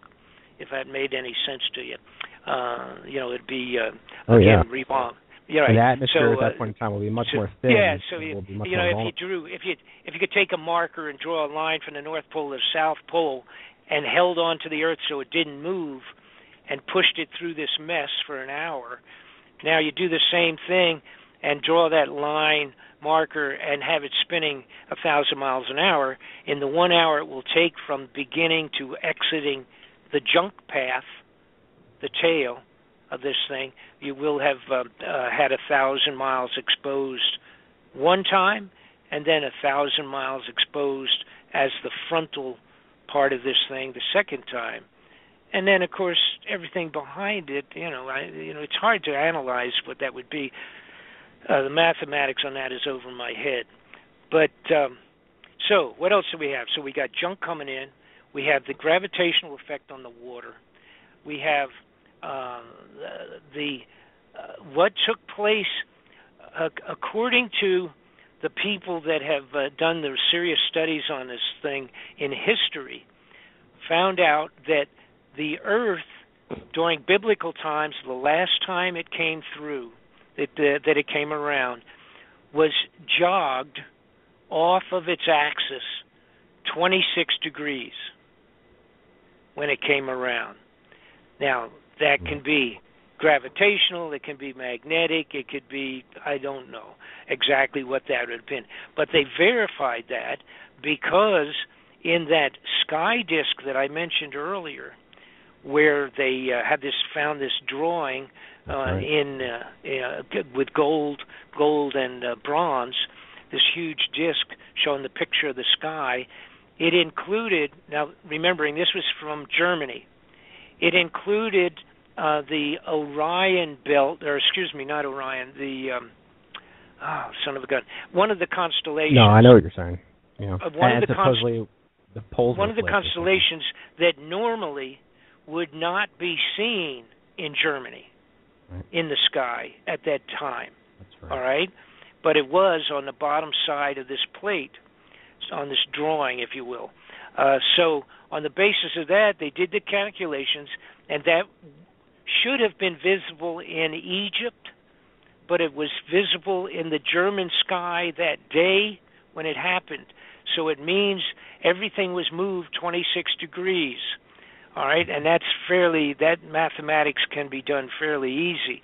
Now, they went out and they said, okay, if this really happened the way we think, and da-da-da-da-da, on this date, they went back through historic records all around the globe to see what had taken place during those dates in old historic scripture writings, etc., like the monks in Tibet, etc., the Chinese emperors, astronomers, etc. And sure enough, the entire globe was affected in radical weather, storms, winds, and all of the earthquakes, volcanoes. All those things were affected during that period of time, and they verified it around the entire globe. So again, it was one of the things that said, this isn't a hoax, folks. This is what happened. So, do you have any questions? Oh yeah, a ton of questions. Well, no, come up with one of them. But yeah, I'm going to get a drink of water. Okay. I'm drinking my water. Come up with a question. Sure. Okay. Absolutely. I've been writing them down as we've been going along. So I mean, some people claim, and I don't want to take this too far out there because I know a lot of people who this is new to. We've already pushed them the limits as it is. No question. Right, but the Anunnaki, supposedly, the link to them, exactly. Okay, that's a part of the first question. I guess. Do these Anunnaki live on that planet? Do they come and visit here as the planet's passing by? Are some of them, or a good majority of them, going to leave as this 10th planet passes by, maybe 20 or 30 years from now? When it's way far out there. And also, are we telepathically linked to this thing? So if humanity evolves spiritually, will we collectively influence the amount of destruction that hits us? So can we limit destruction in that sense? I mean, obviously... Yeah. Okay, well, let me approach a couple of these thoughts at this time. Okay. For the people that don't know what you're talking about, the Anunnaki is reportedly were the persons that were here before us, and actually potentially the story being that they had created that they came from another planet. All right, back whatever period of time it would have been, and that they would have been some of the first visitors from outer space, and that literally created many of the, basically created human beings to work under their command, to do mining, on the globe, on the globe of Earth, so that they could take gold back to their planet. And the implication is in the stories. Again, this was part of the clay tablets that I referred to, that were the Sumerian clay tablets describing the incoming of Nibiru.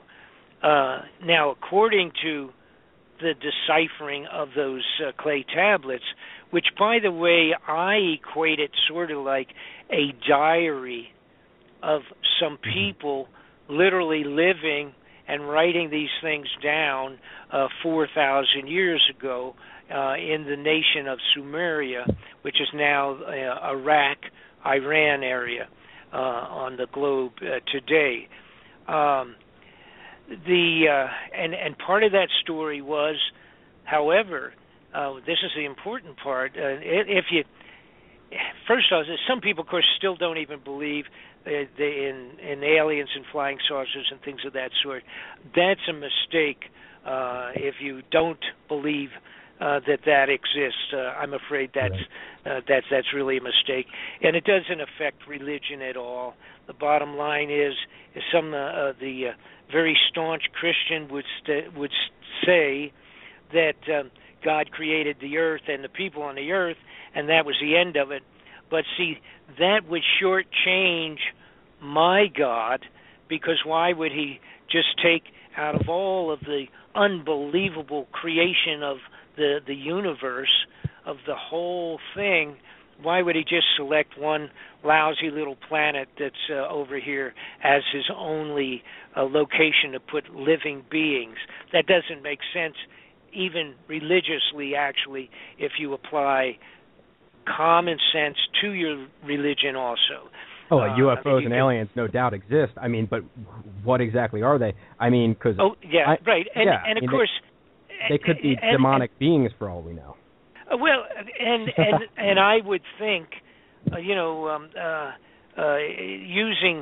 good and evil as, black and white, left and right, being good over here and evil here, and we all pretty much know the difference between it. You can't say that you don't. I think the problem, and it remains to be seen, myself, I absolutely believe in alien life. I absolutely believe aliens exist on the face of the earth. Mm-hmm. I believe that aliens are working hand in hand with people at high levels of governments on the globe. I believe aliens affected Adolf Hitler, and that's a little spooky, because that would indicate, from our point of view, that they were giving a helping hand to the evil side. But we have to realize something, which is really scary stuff. First off, if you accept the fact that aliens are out there and have been zipping in and out of the globe of our Earth for tens of thousands of years, or maybe even 100,000 years, I don't know, which I do believe, absolutely, we have a real problem, and that is that we are no more advanced than a well-grown frog compared to them. And the idea of are they going to come to help us? That's been a question. Assuming alien life exists, which I do believe, to not believe that is foolishness. Some of the admissions that we've gotten from I believe it likely, Mr. Fletcher, but I mean, the only thing is, if they were some sort of beings, fifth-dimensional beings, for instance, demonic, whatever, fallen angels, they could make themselves appear however they want. So all these meetings with government officials, they could just say they are from some other planet.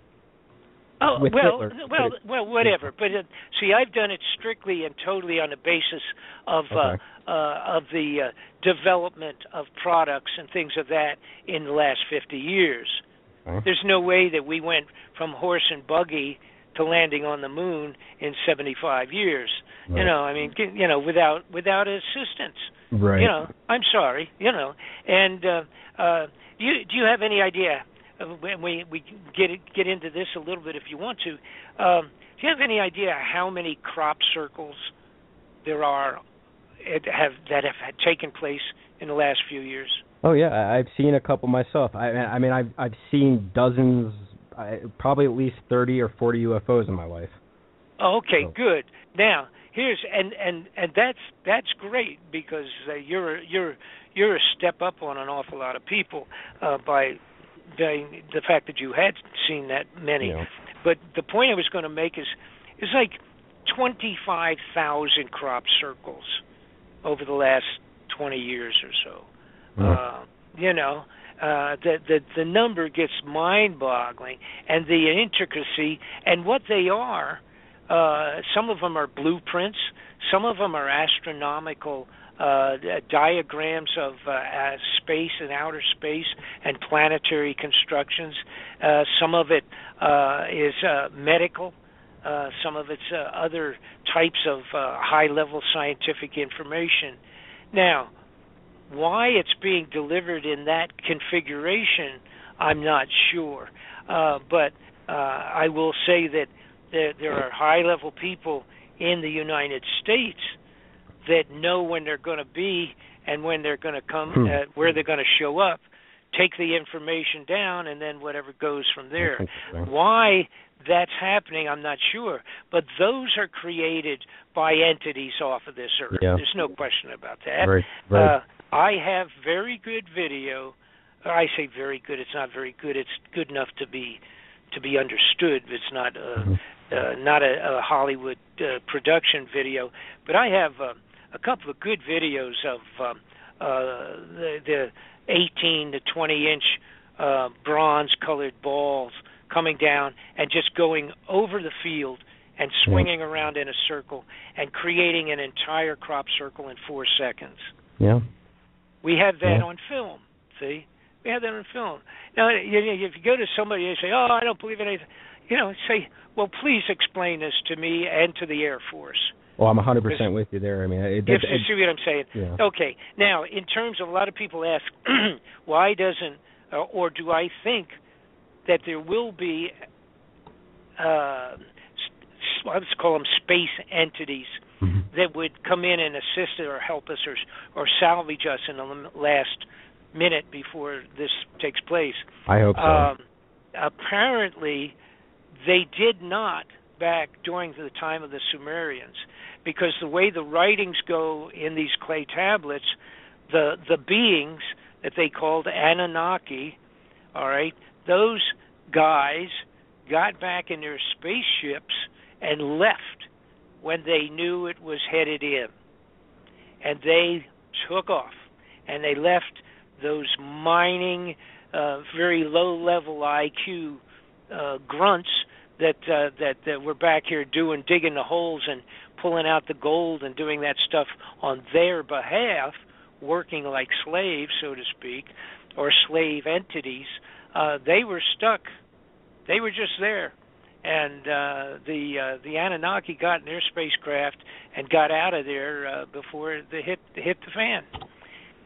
So anyhow, it would appear, if they couldn't do it then, if they had the ability to come from either a planet that maybe one of them, it could be that one of the 5 moons going around with this with the planet X, it could be that there's life on one of those moons. I don't know, and I don't have any. That's my own supposition, so don't go any place with that. But that's a possibility. I don't think if and people say, well, why wouldn't they save us? Why wouldn't they salvage Earth, do what they could to protect it, etc. It could be that the blowing up or destruction of something like Nibiru would affect 5 other planets that are more important than Earth, someplace. Right. No, I like the theory where they say that the aliens are leaving us alone because we are our own species and we are responsible for ourselves. And if we destroy ourselves, then that's just the way it's supposed to be. Right. Okay, but that doesn't bring into account Nibiru. You follow me? And on that part of it, the idea that we make our own bed and we got to sleep in it, that certainly is true, and we've not broken any great records in terms of humanity for the last 1,000 years. That's for sure. We are the most messed up thing that you could ever imagine. Well, you watch television, you watch the news. What in the world? And the programs that are popular, the junk that's popular on television embarrasses me And like I said, Right. I told you I was in the rock and roll business. It takes a lot to embarrass me. You know, you go on the road with the Who like I did. Takes a lot to rattle my cage. But the Earth, speaking just for America, shame on us. The Right. condition we're in right now, shame on us all, I as agree. far as that's concerned. And I don't want to get into don't want to become a preacher here, but No. that's the best way to put it, I'll tell you. Shame on us. I have a creepy question for you. Go ahead, I'm ready. This one might creep you out of it. So, like you mentioned earlier, how the Anunnaki created humans to mine gold. I agree with that, and let me say this now, so people don't get the wrong idea. That is the study of Dr. Sitchin, who was a fellow that did the analysis of the clay tablets from Sumeria, and that was his story. Okay, so go from there. So so what if when they're about to pass, and since Nibiru is supposedly their home planet or home star or whatever, or one of the planets orbiting Nibiru. So what if when they pass, what if like that whole rapture story is true, and what if it's not God taking us up, but what if it's these aliens, and what are they going to do? Are they going to eat us? Are they just going to start eating a lot of the population, like cattle? Well, see, the big problem is we don't know, and it's my belief. Again, this just from studying just a multitude of things that many years ago I could have cared less. But unfortunately, I've been put in a position where I've had to study things that I may not have had an interest in. But we don't know. Let's take the average these grays that are been reported as a primary worker that's here all the time, flying in on the different things and doing the experiments on people that have been picked up. They scare the hell out of me. Yeah. Okay, it would, boy, if you weren't scared. If you were picked up by one and a group of them and put up and had experiments done on you. They are the red UFOs, and if I see a red UFO, I do a prayer real fast and just I command it to leave, basically. And they are very much telepathically linked, so they will usually listen. So we get to talking about the Greys. I think the Greys are a working class, a programmed entity to carry out tasks. I think they are predominantly the characters that are manning the UFOs, the saucers, and things of that sort. Some of them are unmanned, just non-remote controlled objects.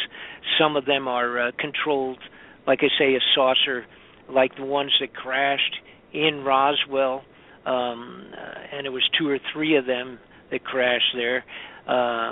According to FBI papers that I have from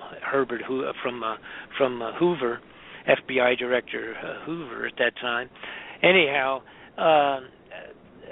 I think they are just a working class, sort of a robot, if you will, and they carry out what they're supposed to, and that there is other thinking entities above them that would control them, and et cetera, et cetera. According to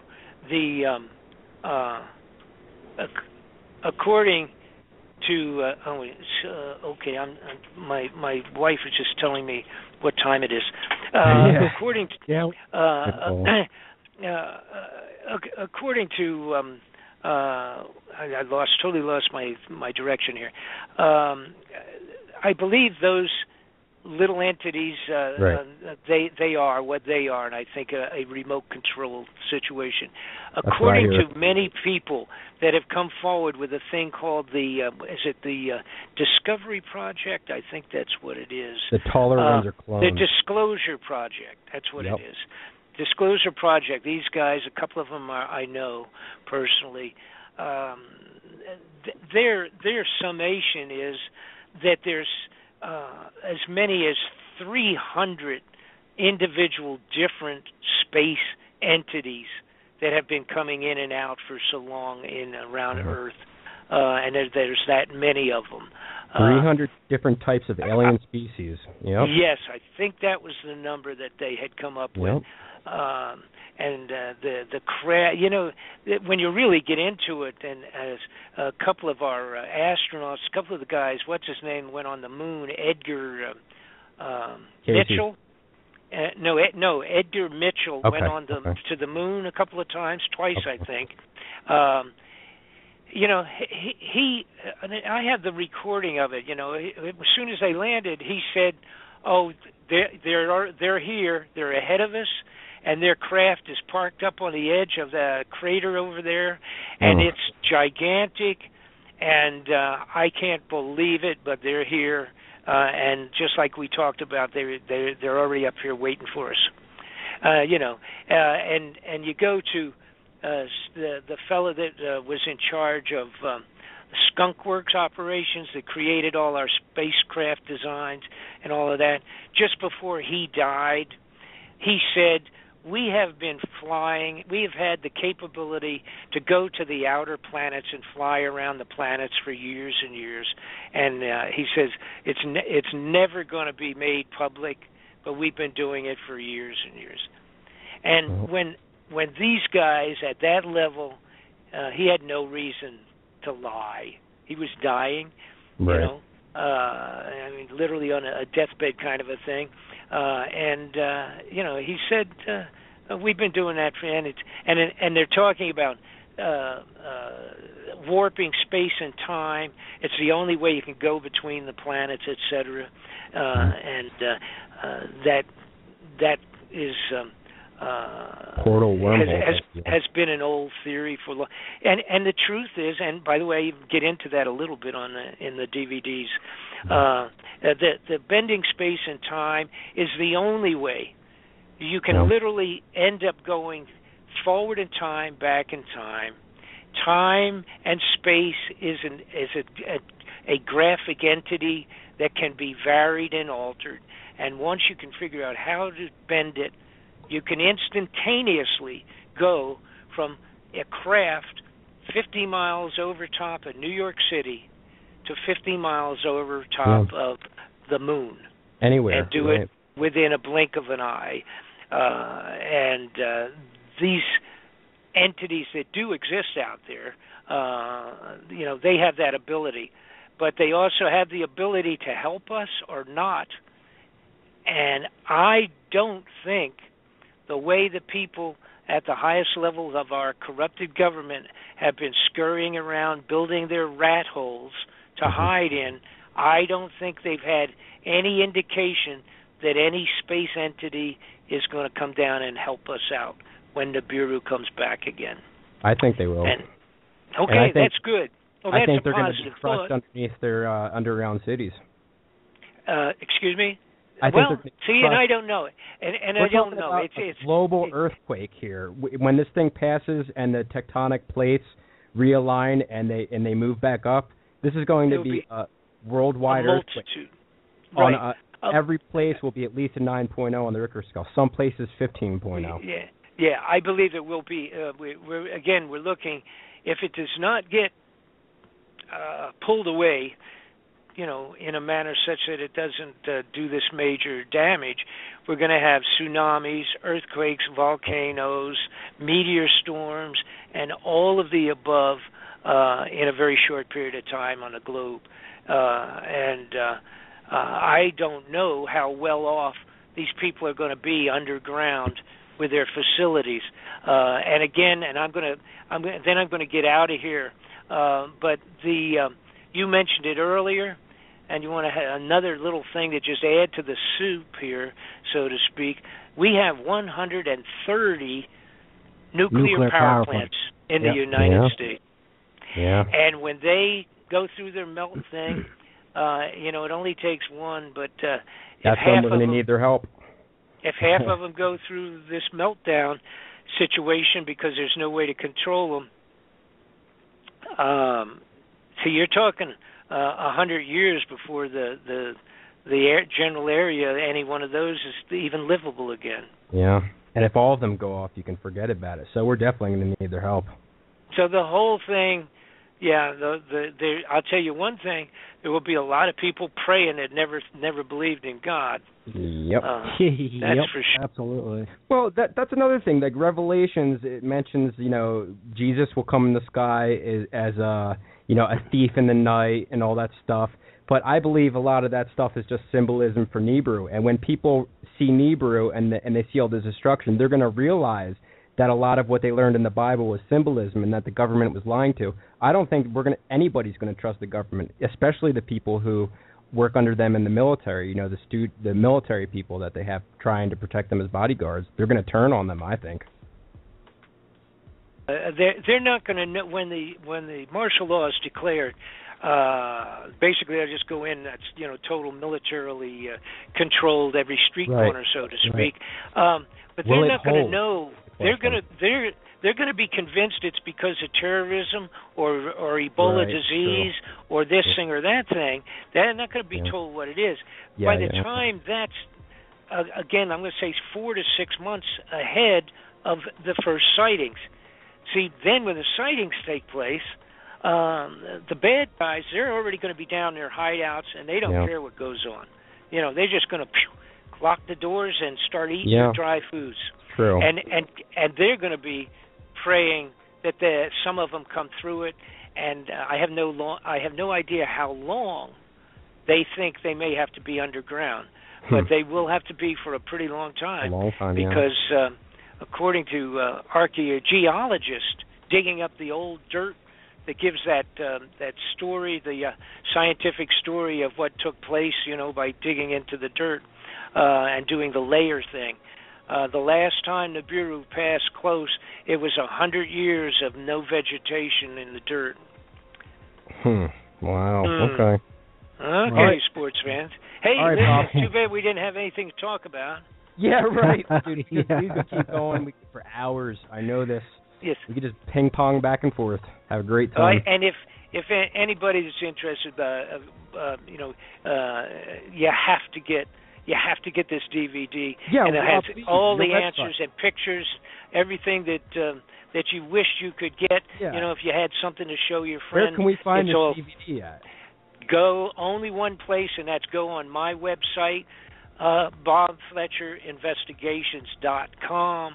Awesome. That's BobFletcherInvestigations.com. It's on there. Go to its first page will show you how to get your copy of the thing. It's really great. The feedback has been mind-boggling, and I will say in December I had 180,000 hits on my website. Okay. Oh, wow. And in terms of the people that have gotten the disc for themselves, the feedback for the most part has just been wonderfully good. So you got to get it. It's unfortunately it may be terrible news, but I don't know. I think it's better to know what's happening rather than just be shaken out of the bed one day and realize you have to learn how to swim and you're 50 miles away from the ocean.